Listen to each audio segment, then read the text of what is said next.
Babel Latino, programa de comunicación audiovisual internacional.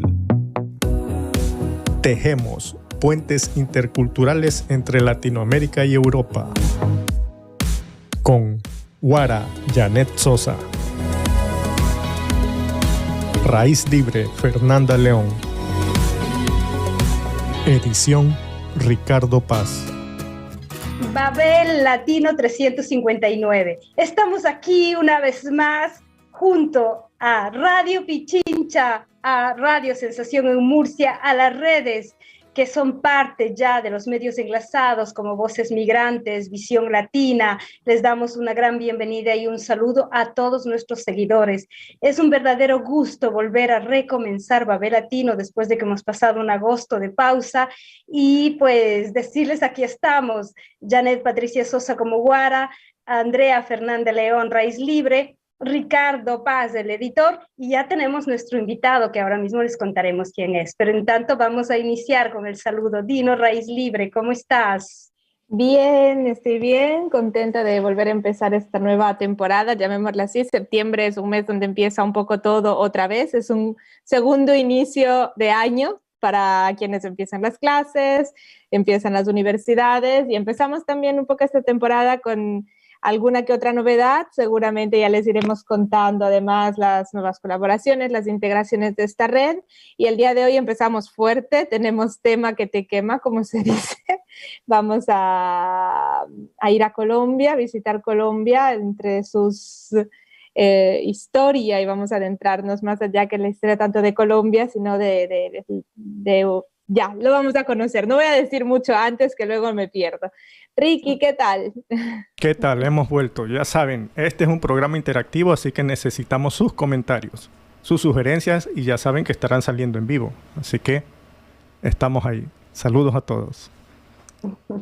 Así es, y pues con eso nosotros quisiéramos decirles que uno de los cambios que vamos a tener es que en cada uno de nuestros programas estaremos con un invitado para poder profundizar en alguna medida, ir más allá de lo que a veces teniendo 2, 3 nos limitamos en el tiempo y poder conocer más, porque nos vienen a contar historias, porque son además de eso invitados entrañables en la vida del día a día, ya que es así, pues nosotros tratamos como Babel Latino de hacer este puente, como lo saben, interoceánico, intercultural, internacional, y en esa tarea estamos el día a día. Una vez más, un saludo a los seguidores y te dejo a ti, Fernanda, de presentar quién será nuestro invitado desde aquí, Italia y Europa, para la América Latina. Hacemos esa travesía.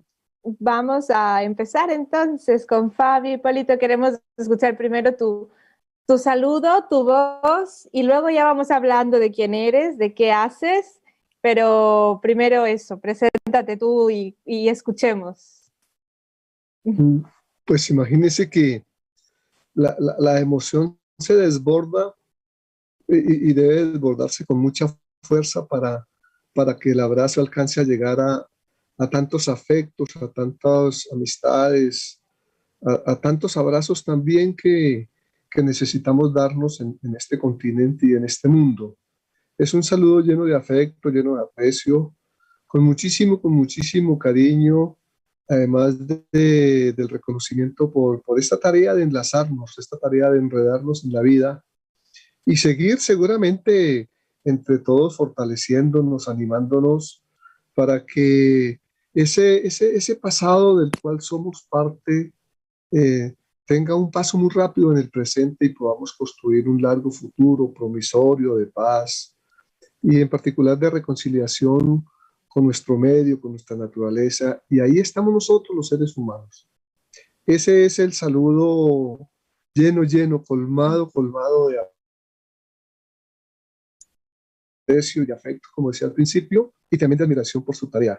En la mejor disposición y muy honrado con esta invitación, imagínense, muy feliz de poder estar con ustedes. Este es un canal, yo lo voy a decir ahora en italiano, pochi ma buoni, eso quiere decir pocos pero buenos, ¿no? Es como cuando vamos a tener solo un invitado, pero vamos a desgranarlo, vamos a escucharlo, vamos a sentir lo que nos tiene que contar. y aprender sobre todo de las historias humanas, porque este canal conecta esos seres humanos, conecta la comunicación que se pierde generalmente en los medios generales, los medios de comunicación que tratan siempre las noticias como si fuesen nada más que una mera agenda, ¿no? Vamos a hablar de Colombia, vamos a empezar fuerte y ya con Patricia podrás hablar del pasado. Yo quisiera que ahora me cuentes un poco el presente, ¿no? ¿Qué está pasando en Colombia desde tu punto de vista? También cuéntanos un poco el por qué tu punto de vista, ¿no? Como activista político, militante, exmilitante, en fin, ya nos contarás del pasado, pero vamos a hacer un poco al revés, ¿no? Vamos a partir del presente. ¿Cómo está Colombia? Muy bien. Y digo muy bien porque fíjate que a pesar de todas las dificultades que los países en todos sus escenarios políticos, administrativos, económicos, de recursos naturales viven, este pedacito de la América Latina, que lastimosamente hay unas fronteras ahí que nos dividen con Venezuela, con Ecuador, con Perú, entre otras son imaginarias, impuestas. Estos pedacitos de territorio llamados países administran sus riquezas. Esa administración es la que está en cuestión. O sea, el sistema de gobierno, el sistema operativo que administra a esta naturaleza y en ella nosotros, los seres humanos. Entonces Colombia, pues como todos los países que somos parte de esta América, llena de opciones, llena de riquezas, de posibilidades, pero también afectada por una problemática muy fuerte, que es la problemática social económica. Digo social económica porque es la que lleva la política.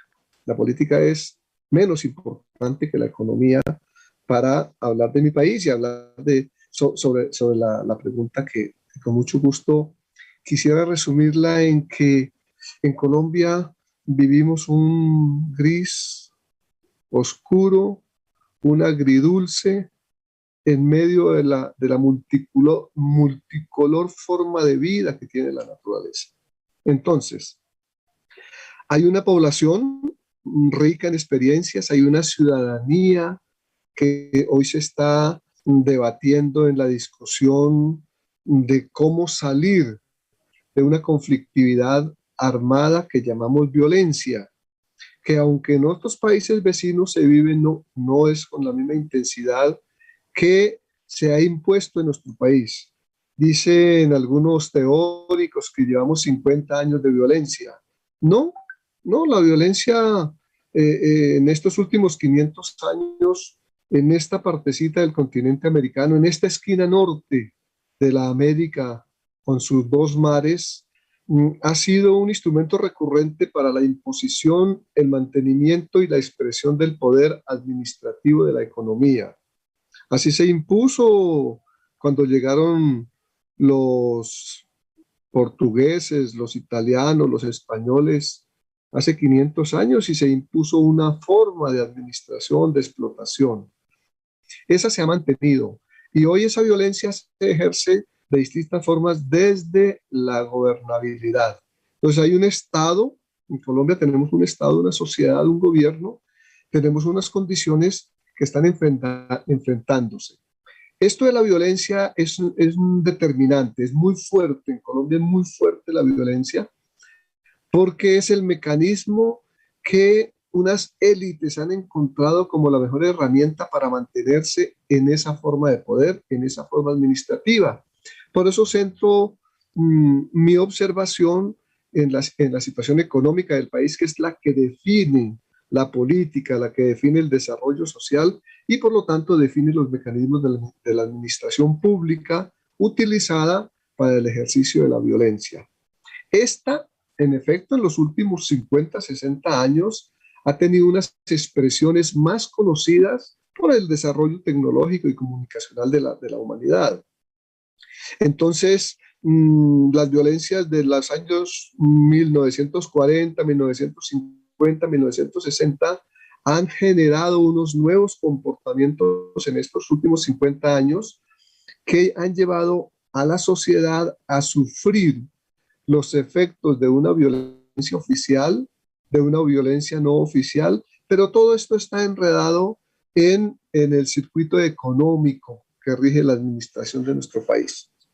En ese sentido, hoy, a la fecha, empezando y terminando este año del 21, pues hay una posibilidad ciudadana que está buscando distintas alternativas diferentes a esa violencia. Y ahí se encuentra con algunas dificultades, como es el sistema operativo de la administración pública, el sistema de manejo de los recursos, el sistema cultural del manejo del poder. En ese sentido, se manifiestan, se observan cambios muy representativos, cambios muy significativos de una buena parte de la sociedad colombiana que está fatigada de ese manejo del instrumento de gobierno con la violencia, del instrumento de la economía imponiendo la violencia, porque no solamente el gobierno, el narcotráfico, las guerrillas, los grupos paramilitares, los banqueros, los grandes empresarios y sectores de la población que, aunque no tengan poder económico, ejercen la violencia como una forma tristemente cultural que nos ha afectado en el país.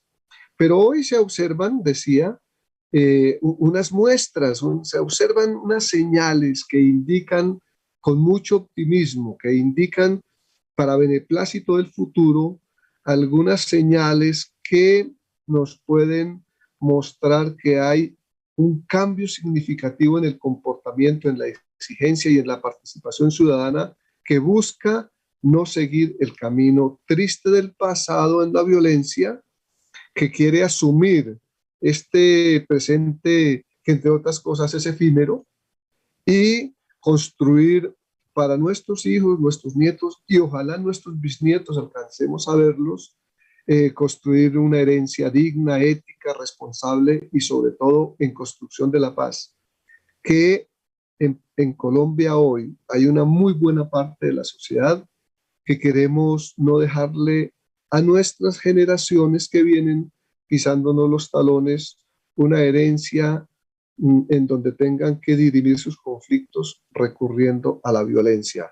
Ese es el reto de hoy de una muy buena parte de la sociedad colombiana, mientras otra está aferrada a mantenerse en esos escenarios del poder económico y para ello utilizan todos los recursos, incluido lo más triste, y quisiera no extenderme en esto y solicitarles a ustedes que cuando quieran, naturalmente, deben y pueden interrumpir, pero quisiera decirles que hay una clase política que está aferrada a usar el instrumento de la violencia, de la represión, que se llaman masacres, se llama desaparición forzada, se llaman incendios. Muchas gracias. Es decir, yo te escucho y mira, hemos tenido aquí hasta la temporada pasada, por así decirlo, varias veces a personas de Colombia, a activistas, representantes de movimientos como el movimiento Ríos Vivos, donde la violencia ya no es solo, digamos, frontal y agresiva, sino ya se crea una violencia colectiva, el ejercimiento de la violencia hacia los colectivos, por ejemplo, de agricultores en Hidroituango. Estuvimos hablando varias veces con Isabel, una de las representantes del movimiento Ríos Vivos, y esa violencia, digamos, ya es institucionalizada, o sea, es un abuso y una patada a los derechos humanos que se hace sin que los municipios se despeinen, por así decirlo, y cómo lo que te escucho por un lado, por otro lado me recuerdo también otra entrevista que hicimos a un activista, en cambio, en Bolivia, de la zona de Cochabamba, donde nos contó cuando llegaron los militares a su zona en tiempo de la pandemia y ellos querían simplemente moverse y movilizar los alimentos para poder comer, y llegaron a la plaza y los hicieron poner de rodillas y se hicieron lamer las botas los militares en Bolivia. Estamos hablando que esto pasó el año pasado, o sea, este año, el año de pandemia, por así decirlo, no hace muchísimo tiempo.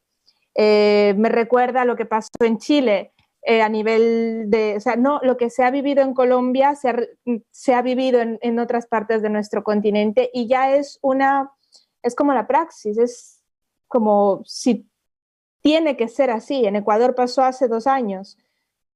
movimiento campesino indígena que llegaron a la ciudad de Quito y fue también ahí horrible la agresión y la violencia que se vivió.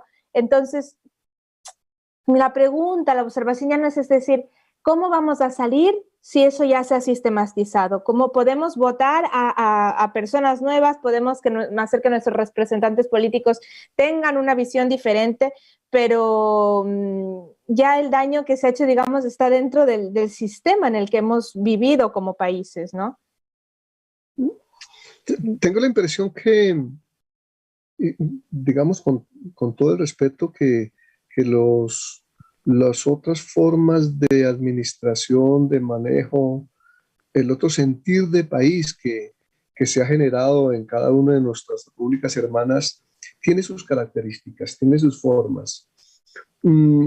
Sucede que para nuestro caso, la violencia se entronizó en formas culturales y en formas operativas y en dinámicas de comportamientos ciudadanos. No es solamente el gobierno. En Colombia tenemos lastimosamente la aplicación de la violencia por quien cree tener un poquito más de fuerza sobre el otro. Y esto lo digo con muchísima responsabilidad en la búsqueda de encontrar una salida al conflicto, que el conflicto es la suma de comportamientos violentos más la suma de posibilidades para el desarrollo. Entonces, hay un conflicto de la pobreza. En Colombia causa más muerto violentamente la desnutrición en los niños por el sistema operativo que la administración de gobierno tiene, causa más muertos que los muertos en confrontaciones armadas entre el ejército y la guerrilla. En Colombia causan más muertos y desaparecidos las operaciones violentas del narcotráfico que las operaciones de la guerrilla. En Colombia, lastimosamente, en medio de la riqueza, por eso no quiero aparecer como que Colombia es el mejor país en riquezas. No, nuestra región natural de América Latina tiene unas riquezas, pero esta administración de países tiene unas características. Entonces, en efecto, hay una persecución política del Estado, con su instrumento gobierno, con sus herramientas ejército, con todos los mecanismos del Estado y del gobierno y de la administración. Hay un comportamiento que se expresa violentamente. Miren, por ejemplo, permítame dar este ejemplo, la corrupción en Colombia, aunque, bueno, es endémica, conocemos que en todos los países. Sí, no quiero ser el ombligo del mundo en este caso. Pero la corrupción en Colombia, al combinarse con el narcotráfico, que ese sí no es igual en todos los países, y al combinarse con las guerrillas, que tampoco es igual en todos los países, ha generado unos hechos de acción paramilitar que se le ha desbordado a esa misma institucionalidad que la promueve al paramilitarismo y del cual recibe su apoyo. Hay grupos paramilitares que han desbordado eso y han tomado iniciativas que se salen del manejo institucional. Todo este revuelto terrible, doloroso, triste y de vergüenza nacional es el que afecta a una parte de la población colombiana con sus riquezas como la tierra, como la tenencia y la propiedad y administración de los recursos naturales, como el no controla la minería, y eso es un delito, un crimen de lesa humanidad, la afectación que le están haciendo estos sectores mineros, paramilitares, sin control del gobierno, porque es de su beneficio contra la población, contra la sociedad, contra el futuro, contra los niños.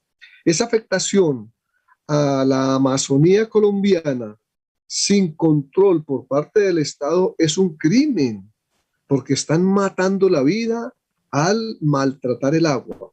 En fin, esta relación es la que quisiera compartir para ofrecer una mirada sobre Colombia en la dimensión de sus riquezas, de sus opciones, de sus cambios, pero también del fortalecimiento de los instrumentos de la violencia y la represión desde lo institucional.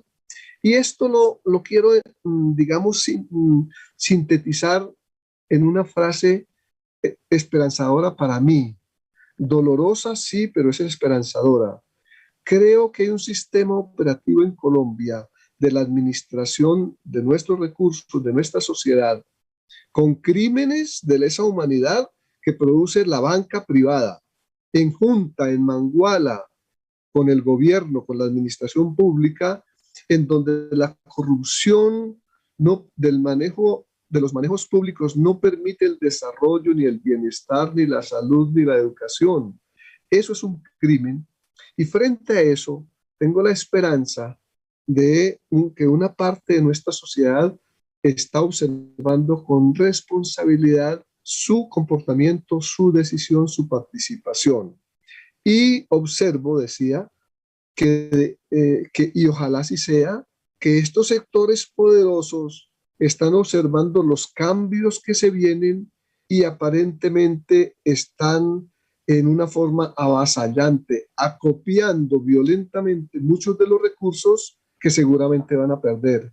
Y seguramente van a perder es mi frase esperanzadora para que los cambios se den. Habrá que hacer que los pierdan. La población es parte, ¿no?, de nuestro trabajo, es decir, ahora ya sabemos todo lo malo, ya sabemos lo que ha pasado, y creo que parte de tu trabajo, de tus colectivos, de tu activismo, es ese, ¿no? Cuéntanos un poco qué actividades o qué conllevas, qué acciones a nivel personal estás emprendiendo, personal y colectivo, porque uno solo no puede nunca nada, sino es en conjunto con los compañeros, las compañeras que se suman a las luchas cuando hay que apoyar el hombro, el codo.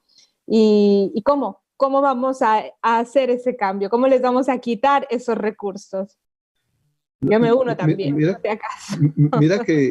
Mira que la actividad personal es muy importante. Lo individual, a mí en lo personal me toca hacer el oficio en la casa, me toca pues todas las tareas que toca y que son muy importantes. En efecto, en mi corazoncito sigue trabajando el sentimiento del ser maestro. Yo soy profesor desde muy joven, me vinculé al ejercicio de la docencia como fundamento principal de vida y de lucha. Y ese me ha acompañado en todos los tropeles, en todos los ajites, en todos los caminos, en todas las esquinas y calles de mi vida. Por lo tanto, en estos últimos 30 años me he dedicado a un ejercicio que es la educación para la paz, en sus distintas formas de expresión, de organización y de participación. Y en ese trabajo de educación y de trabajar para la paz, la reconciliación, pues nos encontramos en escenarios terribles de la violencia, en escenarios terribles de atender a comunidades, perdóname, no es atender, esa palabra es muy abusiva, de tratar de acompañar a comunidades que vienen siendo afectadas por esos comportamientos violentos que anotaba antes, de masacres, de expropiación, de destierro, de desplazamiento, de desarraigo, porque no solamente la masacre con la muerte de los dirigentes o de las comunidades se observa, el desplazamiento es una forma de masacrar la cultura, las costumbres, la realidad, la alegría de vivir. Se masacra la alegría de vivir y eso es un crimen también. En eso estamos trabajando en algunos escenarios, siempre desde el corazoncito de la educación popular. Y en estos últimos años hemos encontrado una opción que exige nuestro concurso, que exige también desde nuestra experiencia ayudar en algo, porque no queremos tener la razón, en la búsqueda de los desaparecidos en Colombia. Pero es un universo tan grande, Adriana y Janet, aunque sé que allá no le dicen Janet, ¿no es cierto? Patricia, aquí, pero Patricia. Es igual, un nombre vale otro. Patricia, sí, Janet, Susana, María, bueno, de todas las formas que te identifican. Esto de los desaparecidos es un universo tan grande, tan triste, tan terrible en Colombia, que mira que oficialmente la institución que hoy atiende la institución oficial del Estado colombiano que hoy atiende este escenario tiene una lista de más de 100.000 desaparecidos. sin contar, y esto es una mirada personal, sin contar otro listado de desaparecidos que puede superar esa cantidad de los 100.000 que no aparecen en las listas oficiales. Porque el conflicto colombiano, como decía antes, es tan diverso, es tan grande, es tan criminal. El conflicto colombiano de la violencia es tan criminal que se generan hechos de desaparición forzada por todas las fuerzas que tienen un poquito más de poder que otras. Hay entonces una afectación en ese campo que exige un concurso y que desde nuestra posibilidad y experiencia es posible aportar un granito de arena. En eso estamos. A más de una tarea que, bueno, ya llevamos un poco de tiempo empeñados en ello, que es la Universidad de La Paz. Un esfuerzo que en este escenario de la educación, de la vida, de la reconciliación, de la construcción de escenarios de convivencia, seguramente nos va a ayudar y que esperamos tener el concurso de ustedes para hacerlo mejor. Como alumnas de la Universidad de La Paz, seguramente nos encontrarás en la lista. Seguramente. Pues muchísimas gracias. Yo termino aquí porque tenemos toda la parte del pasado que escuchar, que saber, que conocer. Vamos a hablar del libro también, perdón. Entonces yo ya he tenido un poco de anticipación por parte de Patricia, que me ha contado un poco de cosas, pero ahora vamos a indagar en el pasado y antes del pasado vamos a tener una pausa musical para poder respirar de todo esto que nos has contado y también concienciarnos. Por mi parte, yo creo que siempre el escuchar a personas que transmiten un mensaje de positivo a pesar de que las circunstancias, a pesar de que la situación en Colombia haya sido y siga siendo demasiado compleja, es bueno aprender a escuchar a personas como tú que nos transmiten eso, ¿no? Un mensaje concreto. O sea, todo esto puede cambiar y hay una esperanza de que cambie. Vamos a agarrarnos a esa esperanza para que todo cambie. Vamos a hacer que se convierta en realidad. Como ciudadanos de este mundo tenemos el deber y el derecho, además, la exigencia de vivir en paz. Yo ahora llevo dentro de mí una niña, mi segunda hija, que estará al nacer en este mes, y necesitamos hacer que eso cambie. Porque tenemos que crear, creer y hacer que este mundo no siga siendo como ha sido hasta ahora y poner nuestros palos firmes. Entonces, muchísimas gracias, Fabio, de verdad, por mi parte es todo, pero vamos a escuchar música y vamos a empezar a escuchar tu pasado también. Muchas gracias. Muchas gracias por sus palabras, muy generosas.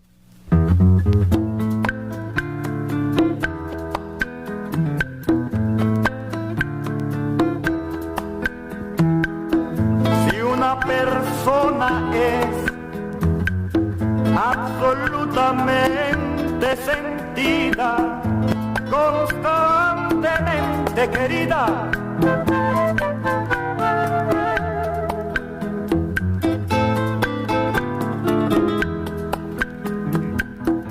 Y si en ella se dan cita cantidad de afectos fuertes, el afecto de la madre, las hermanas y la amante, el calor de los amigos.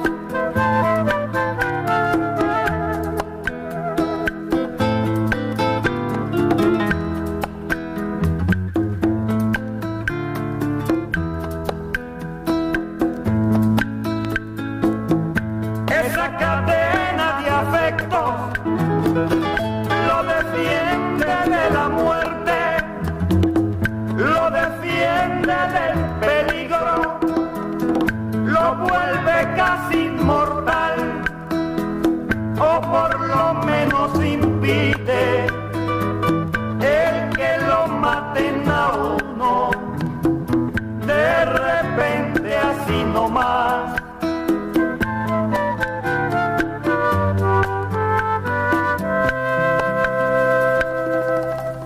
En un momento azaroso, imprevisible, solo la fuerza que sobre uno han puesto, solo la fuerza que uno ha despertado puede salvarlo, puede salvarlo.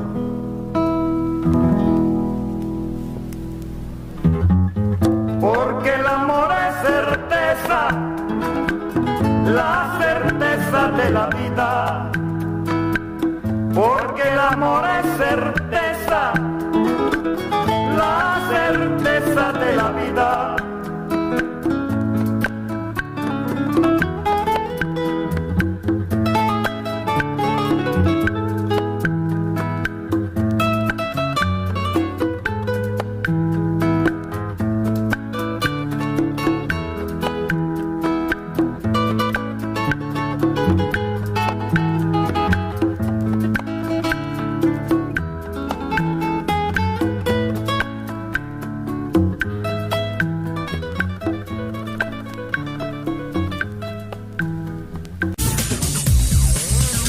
Contáctanos en www.mabelatino.com www.mabelatino.com. Seguimos con Babel Latino para Radio Pichincha en nuestra mitad del mundo, también para Radio Sensación en Murcia y para nuestras redes de los medios enlazados online. Decirles que estamos con Fabio Alejandro Mariño Vargas. Yo le conozco como Hipólito. Hipólito, antes de recomenzar, mejor dicho, y hablar de el perdón, que lo tengo acá, la copertina de tu libro, lo he dicho en italiano, copertina, ya me deberán corregir, pues háblanos de la canción que acabamos de escuchar, Fabio, háblanos porque es muy simbólica, yo no lo había escuchado nunca antes, y la quisimos poner justamente porque tiene una historia y es de verdad con un mensaje del amor, ¿no? Con mucho gusto porque me permite, con mucho gusto porque me permite empatar el futuro y el pasado. Esta es una canción que está presentada en un disco que editó clandestinamente el M19 en 1983 y 84. Ese disco recoge una docena de canciones con letras de militantes del M19 y con letras que se iban construyendo en la dinámica de la construcción que la lucha permitía. Por ejemplo, esta lista de la cadena esta canción que está allí en la lista del disco, La cadena de los afectos, la canción nace de una entrevista que un periodista sociólogo muy conocido en Colombia, que se llama Alfredo Molano, le hace en 1982 a Jaime Batemancayón, que en ese momento pues era el hombre más buscado en Colombia, era el comandante fundador del M19, era un líder carismático, extrovertido, que se salía de las atávicas formas de la lucha en Colombia y presentaba una forma distinta y futurista para dinamizar la revolución. Ese fue Jaime Bateman. Entonces, Alfredo Molano, sociólogo, historiador, escritor conocido en Colombia, le hace una entrevista y en esa entrevista, permítame utilizar esta expresión, Bateman echa un carretazo. Esta expresión es la forma de una conversa buena, chévere, informal, pero profunda.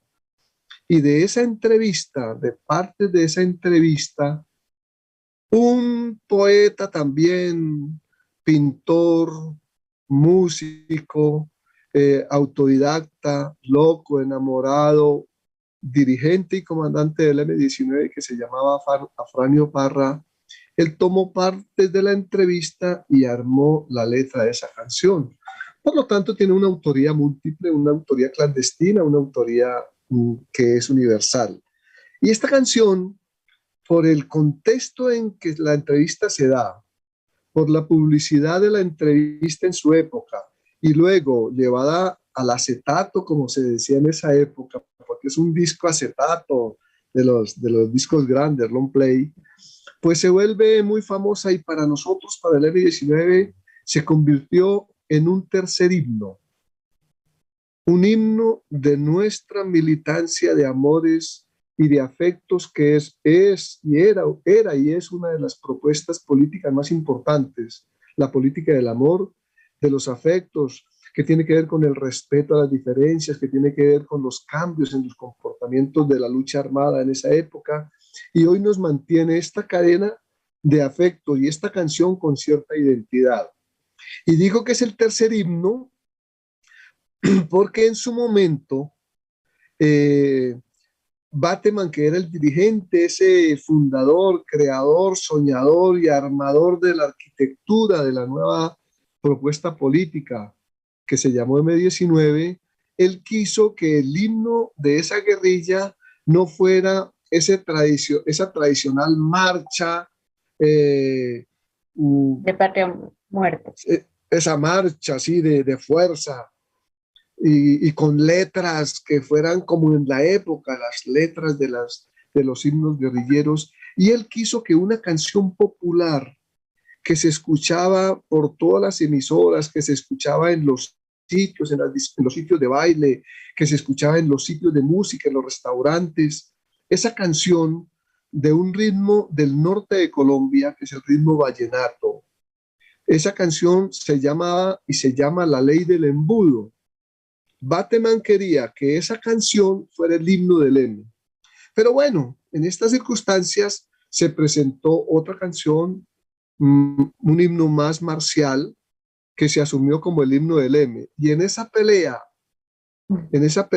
de himnos, va ganando, para nosotros del M-19 en particular, la cadena de los afectos. Para los amigos del M y esta población tan masiva y tan grande en afectos de apropiación de la política, va ganando la ley del embudo. Y para allá la militancia que de alguna forma mantiene algunas estructuras en el pensamiento, no en la organización, la otra canción que se llama El himno del M. Pero esta canción nos identifica mucho más. Así es, yo me sentí absolutamente identificada, así como es el preámbulo de la identificación de tu libro, El Perdón. Primero, profundamente agradecida con la vida, con todas esa que yo hablo siempre de esas estrellitas que se conectan. Guara significa en Aymara y en Quichua estrellas, ¿no? Porque yo creo que todo, y siempre lo digo muy románticamente, que somos estrellas y que nos conectamos con hitos. Pues volverte a reencontrar para mí, Hipólito, más que Fabio Mariño, ha sido un regalo de la vida. Yo creo que te vi una sola vez en esos viajes de idas y venidas a ese espacio Santo Domingo, que a mí me ha quedado como si fuera un cuadro, ¿no? De soñado, más que vivido. Conocí al comandante, que después sabemos, o sea, cómo terminaron las cosas, y pues nunca me imaginé encontrar un libro como el tuyo, tan contado, ¿no? Entonces, una de las primeras cosas en las cuales yo me sentí identificada es cuando hablas de Nicaragua, lo que significaba para nosotros, Cuba, lo que significaba, o sea, todos esos caminos recorridos, porque creo que tenemos incluso casi la misma edad.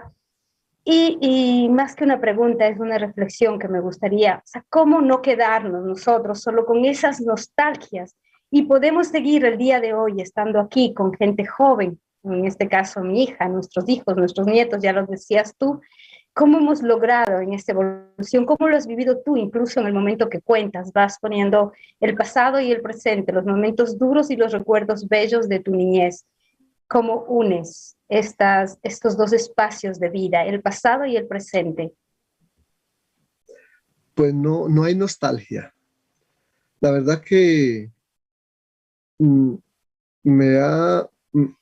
la vida me ha permitido exigirme en los distintos escenarios individuales, colectivos de familia, colectivos de trabajo, y luego dar el paso a ese ejercicio plural del ser humano, a este compromiso universal que desde el individuo se asume, que fue la lucha que asumimos.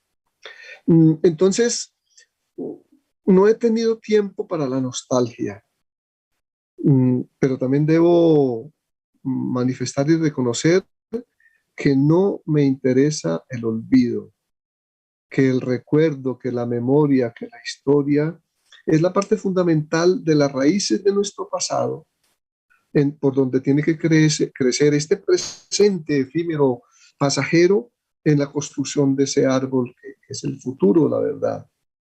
Entonces, como no, digamos, no tengo nostalgias, lucho permanentemente contra la tristeza y contra los dolores que momentos del pasado y momentos del presente generan. Por ejemplo, creo yo que debo asumir la responsabilidad de mis actos individuales y colectivos, tanto los que han permitido rasguñar algunos sueños, algunas esperanzas, como los que han causado dolores, porque en la lucha que asumimos se generan esperanzas, se tejen sueños, se viven aquellas madrugadas de la vida, pero también hay unos atardeceres tristes que uno genera, que uno causa. En ese sentido, me he exigido, decía, comprender los caminos de la vida. Y en esa comprensión quise casi atender a una obligación, a un llamado, a una recomendación que durante muchos años, más de 30, bueno, más de 25 años, hubo un permanente reclamo de un par de personas que conocían la intensidad de esa vida personal que en algunos escenarios pues era pública, porque éramos dirigentes, guerrilleros, dirigentes políticos, hemos estado en la vida pública. Bien, como hay pedacitos de la vida de los individuos escondidas allá en algún rinconcito del corazón, de la mente, de su cuerpo, de sus tiempos, este pedazo del perdón, aunque lo practico permanentemente y me exijo desarrollarlo, este pedacito nace de unas circunstancias difíciles, dolorosas, por cierto, de la guerra, pero no por eso de nostalgia, ni de tristeza, ni de odios. Y fue justamente en medio de la lucha armada en donde pude formarme en valores, aplicar enseñanzas de los valores que de infancia y de juventud se cruzaron por mi camino y luego aplicarlas cuando tuve necesidad, cuando tuve posibilidad de hacerlo.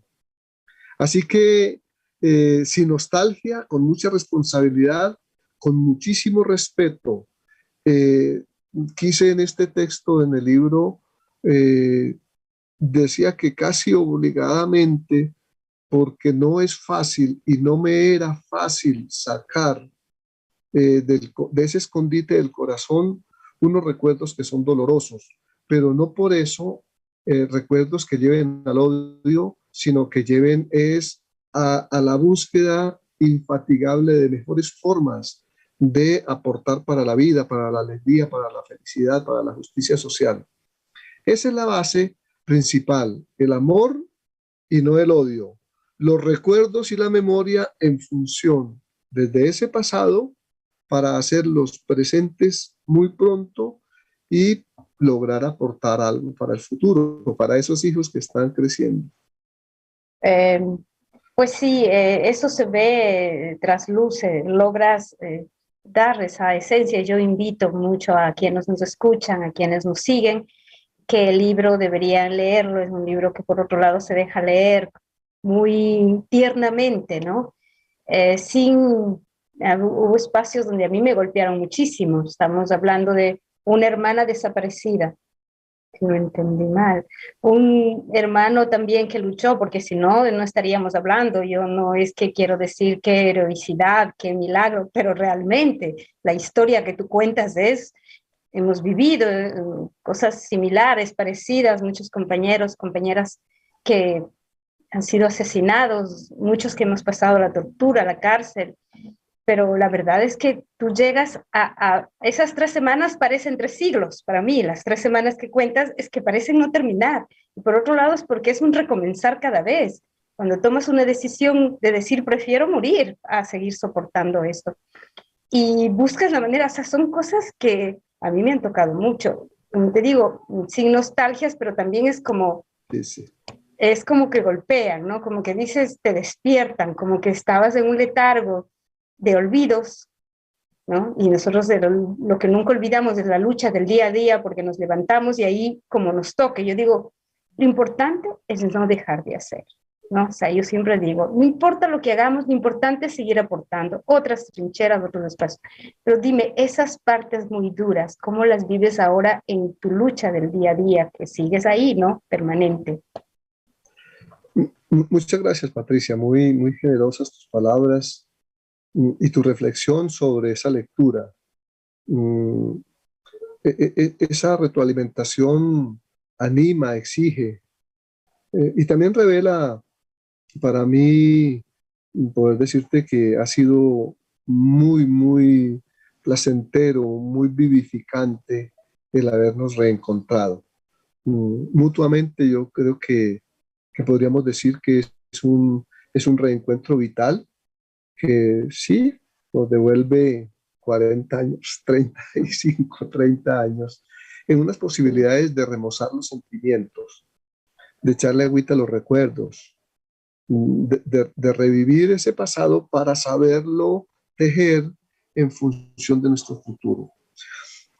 Lastimosamente, digo lastimosamente, permítame decirlo y naturalmente presentar disculpas porque a veces estos temas son escabrosos y no quisiera que fuesen así, más aún hago referencia a ellos por venir de la historia. Lastimosamente viví en 3 semanas un escenario propio de nuestras actividades en la lucha, pero no apropiado en el desarrollo de las actividades de los seres humanos en la lucha. Hablo de la tortura y de la muerte. Durante 3 semanas tuve la mala esquina de la vida de encontrarme en un momento de nuestra lucha en que había arreciado la aplicación de esos instrumentos de la violencia institucional contra los luchadores populares, en este caso no solamente contra los luchadores que andábamos en la guerrilla, sino contra los líderes sociales, los movimientos sociales. Es cotidiano y es costumbre hacerlo. Pero para el caso, fui capturado y desaparecido durante 3 semanas en una modalidad que por los años 80 en Colombia era común. Y cuando digo era común, debo reafirmarlo, no lo aceptamos como bueno, ni más faltaba. Quiero darle el valor del acontecimiento. Y fui capturado, fui desaparecido durante 3 semanas y llevado a unas instalaciones militares que hay en Bogotá y que eran muy famosos en esa época, porque allí había un cuartel de la caballería del ejército colombiano y en ese cuartel con sus caballos había pues las pesebreras o las caballerizas, que fueron los sitios apropiados que encontró la institución del ejército colombiano para aplicar el procedimiento del interrogatorio con la tortura. En ese mundo terrible, en esa soledad impresionante en que está el capturado, el detenido, el desaparecido y el torturado, tuve que enfrentarme a la decisión de vivir. Y llegó un momento que para vivir debía morir, porque no podía permitir que el dolor que me estaban causando con la tortura, con la desaparición y con ese tratamiento humanamente organizado, que no es inhumano, son los seres humanos los que generan y producen, aplican la tortura, el dolor, la muerte, la desaparición. Pues tuve que enfrentarme como combatiente del M-19 a un acontecimiento más, a un combate más como lo asumí en la vida.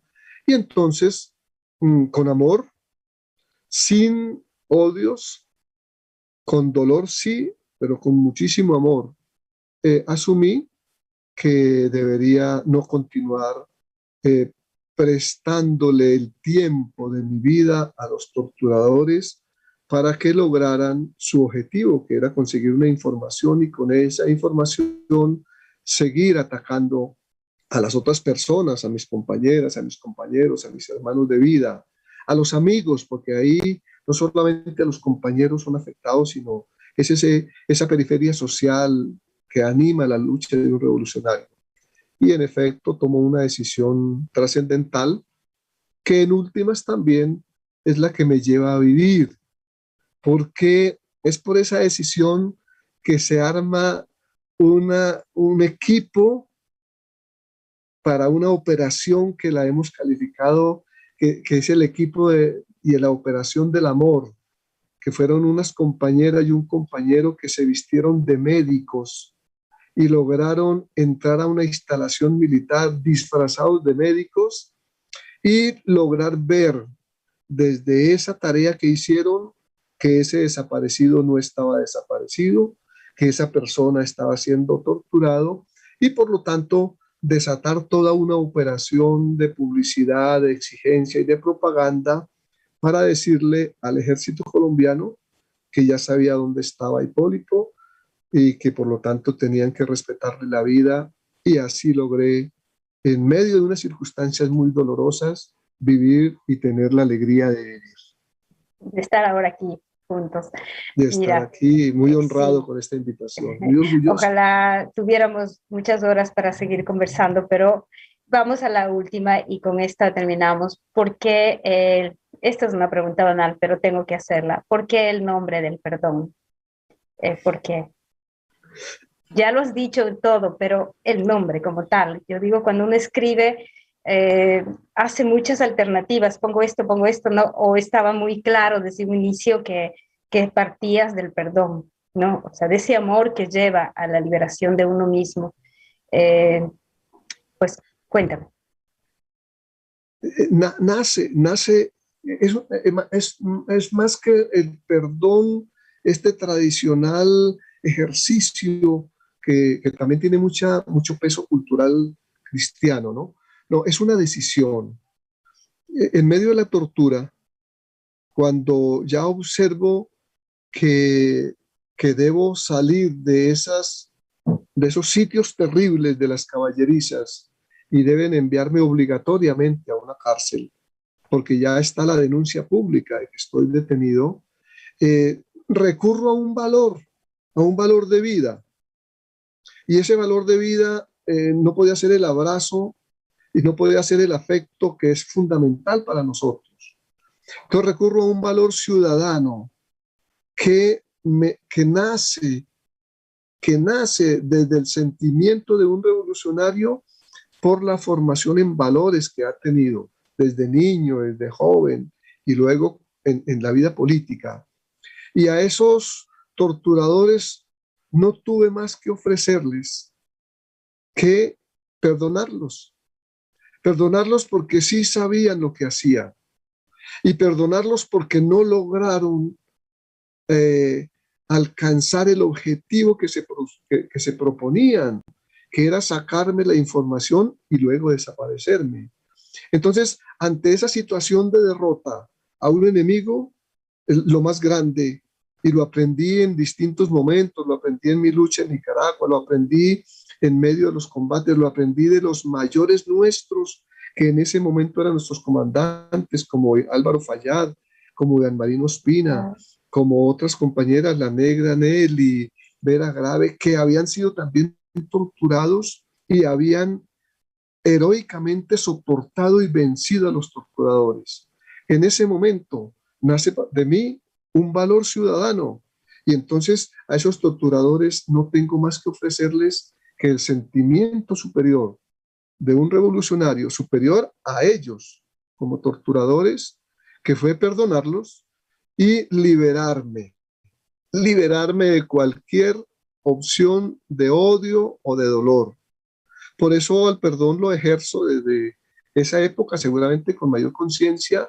Lo pude ejercer luego en unas circunstancias de la guerra que en el libro están relatadas, pero que hoy no vale la pena en ello, sino insistir en que el perdón es un valor ciudadano individual que que desde la autonomía y la libertad del ser humano, solito él, en su corazón, en su mente, en sus valores, puede y debe decidirlo. Entonces yo lo decidí. El perdón es una decisión ciudadana que mucho se necesita en las relaciones humanas para la reconciliación y para la construcción de la convivencia en paz que necesitamos.